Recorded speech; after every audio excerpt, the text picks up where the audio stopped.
Over 13 years, the Syrian people have risen up against their dictator, and finally, after years of trying and external intervention by Russia and Iran on behalf of Assad, the opposition lines finally broke through and pushed the regime back down towards Damascus in a catastrophic collapse that's caught many people off guard, presents many challenging questions for not just the United States, but the international community as a whole.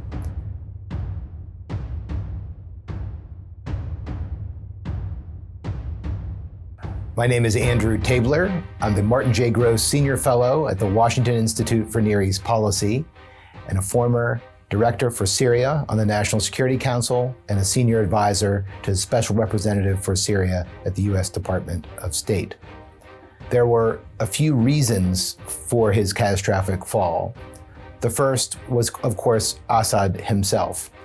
When Assad took power in the year 2000, he took control of a country with a rapidly growing population, with more and more young people hitting cities and universities, looking for jobs and opportunities in Syria. But at the same time, the state suffered from decreased oil revenues and, of course, overall high levels of corruption. That then led to the overall uprising in Syria against Assad, which started in 2011. It started out as a small protest movement in the southern part of Syria, but it soon spread over the entire country. The Assad regime responded with small arms fire, strategic weapons, including chemical weapons, and the Syrian people continued their fight and demanded their freedom and ultimately achieved it. The second reason for the fall of the Assad regime was Iran and its proxies' decimation by Israeli and American strikes in Syria, but also in neighboring Lebanon over the last few months. The entire leadership of Hezbollah, which were the shock troops for Syria and Assad in previous years, were decimated by Israeli strikes, cut to pieces, and very simply, there were no forces, no cavalry that could come to Assad's rescue when Hayat Tahrir al-Sham, HTS, attacked recently and retook first the city of Aleppo. Third reason for the fall of the Assad regime was Russia's quiet exasperation concerning Assad. For years, the Russian Air Force had bombed on behalf of his forces and that of Hezbollah and Iranian militia in Syria to push back the rebels in places like Idlib, where HTS was present. Russia became more and more involved in the war in Ukraine, and more assets were diverted to that theater, making less of them available inside of Syria. One of my jobs, both at the Washington Institute and in government, was to engage with our Russian counterparts. And over the years, I came to know many of those that followed Syria closely. And I can say without exception that all of them were quietly very frustrated with Assad. And we knew that also when I was on the Special Envoy's team. Russia was charged with delivering Assad to negotiations and negotiating in good faith. But of course, he never did so, which was disappointing for us. But I think for the Russian side was something that they did not like. It made them look bad and unable to deliver.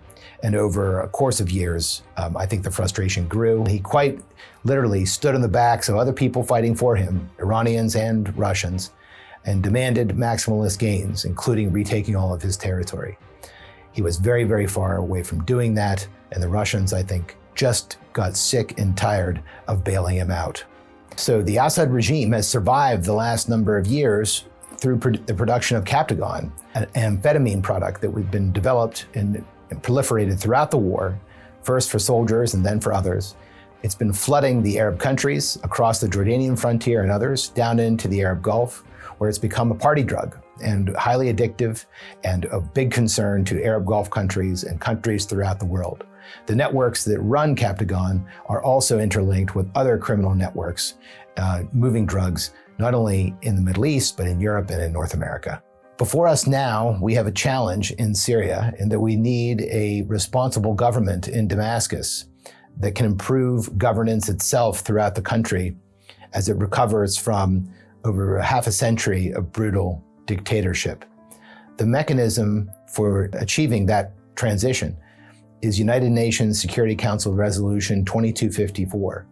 It outlines a process by which the, quote, current government, the opposition, and other groups come together and nail out a transitional governing body that leads to national elections and then eventually a new form of government in Damascus. It's the only piece of international legislation upon which everyone, including Russia and China, agree.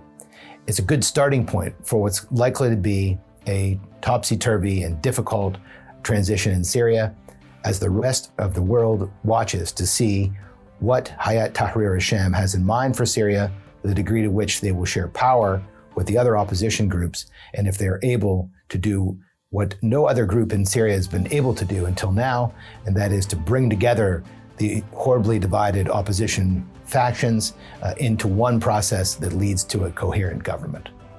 Not only was the fall of the Assad regime a great victory for the Syrian people, it was a great victory for the United States.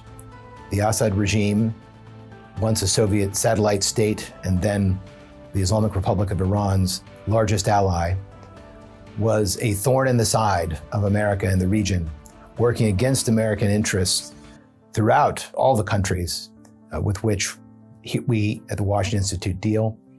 And its fall now has the potential to cut the axis of resistance of Iran to the Mediterranean and into Lebanon, with the potential, if handled properly, of bringing about a greater and more peaceful region. But a lot of work remains ahead of us.